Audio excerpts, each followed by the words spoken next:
আপোনাক অৱহেলা কৰাজন কোনোদিনে আপোনাৰ আপোন নাছিল। তেওঁ মাত্ৰ মিছা অভিনয় কৰিছিল আপোনাৰ হোৱাৰ। অকলশৰীয়া তেওঁ নহয় যাৰ প্ৰেমিকা নাই, অকলশৰীয়া তেওঁহে যাৰ মা দেউতা নাই। জীৱনত সৰু সৰু দুখবোৰ সেইজনে ভালকৈ উপভোগ কৰিব পাৰে যিজনে জীৱনৰ দুখবোৰ গ্ৰহণ কৰে আৰু সহ্য কৰে। এই পৃথিৱীত সেইজন মানুহে বেছি কষ্ট পায় যিজনে মানুহক অন্ধৰ দৰে বিশ্বাস কৰি পেলায়। সম্পৰ্ক কেতিয়াও দূৰত্বৰ কাৰণে শেষ নহয়। সম্পৰ্ক শেষ হয় অহংকাৰ, অসন্মান, স্বাৰ্থপৰতা আৰু বিশ্বাসঘাতকতাৰ বাবে। কষ্ট তেতিয়া হয় যেতিয়া সকলোতকৈ কাষত থকা মানুহজনে অবিশ্বাস কৰে। বন্ধুৰ পিছত ভালপোৱাটো বহুত সুন্দৰ হয়, কিন্তু ভালপোৱা হেৰাই যোৱাৰ পিছত বন্ধুত্ব কৰাটো অসম্ভৱ।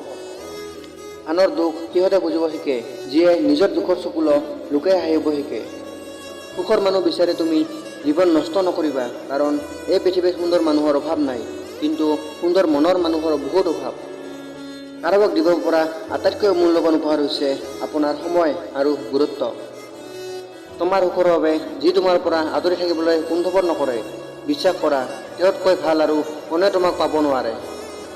পৃথিৱীখনৰ কাৰণে তুমি এজন সাধাৰণ মানৱ, কিন্তু এটা কথা মনত ৰাখিব, তাৰে মাজৰ এজনৰ কাৰণে তুমি এজন পৃথিৱী। প্ৰতিটো বিষয়তেই একোটা পাত আৰু প্ৰতিটো পাতেই এজন মানুহক সলনি কৰি পেলায়। সেইজনৰ কাৰণে আপুনি কেতিয়াও নাকান্দিব যিজনে চকুৰ পানীৰ মূল্য একোৱে বুজি নাপায়।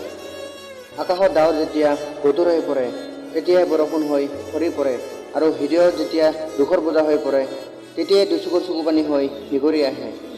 মধ্যবিত্ত পৰিয়ালৰ মানুহবোৰহে জানে সকলো সমস্যা আৰু হাজাৰ হাজাৰ কষ্টৰ মাজেৰে থাকিও কেনেদৰে হাঁহিৰ মুখেৰে জীয়াই থকা হয়। মানুহৰ জীৱনটো ইমান আচৰিত, এদিন মৰিবৰ কাৰণে গোটেই জীৱন জীয়াই থাকিবলগীয়া হয়।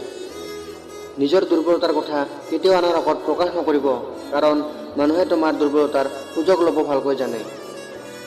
এই পৃথিৱীত ভাল মানুহবোৰে বেছি কষ্ট পায়, কাৰণ তেওঁলোক কাকো ঠগিব নাজানে।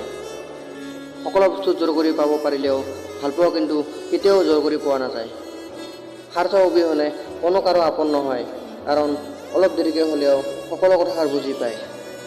আপুনি কাৰোবাৰ একোটা ভাল কাম কৰক আৰু তেওঁৰ লগত মাত্ৰ এটা বেয়া কাম কৰক, তেওঁ সদায় বেয়াটোহে মনত ৰাখিব আৰু ভালখিনি পাহৰি যাব। জীৱনটো পাৰ কৰি নিয়া ইমান সহজ নহয়।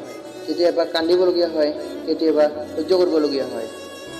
মানুহ কেতিয়াও বেয়াকৈ জন্ম নহয়। এই পৃথিৱীখনে মানুহক বেয়া হ'বলৈ বাধ্য কৰায়। হেৰাই যোৱাজন ঘূৰি আহিব পাৰে, কিন্তু সলনি হৈ যোৱাজন কেতিয়াও ঘূৰি নাহে। ভিডিঅ'টো কেনে পালে প্লিজ কমেণ্ট কৰি জনাব। যদি মোৰ চেনেলটো আপোনালোকে ছাবস্ক্ৰাইব কৰা নাই প্লিজ ছাবস্ক্ৰাইব কৰি দিব। নতুন ভিডিঅ' অতি সোনকালে আহি আছে, অপেক্ষা কৰি থাকিব। আজিলৈ ইমানেই, বাই বাই।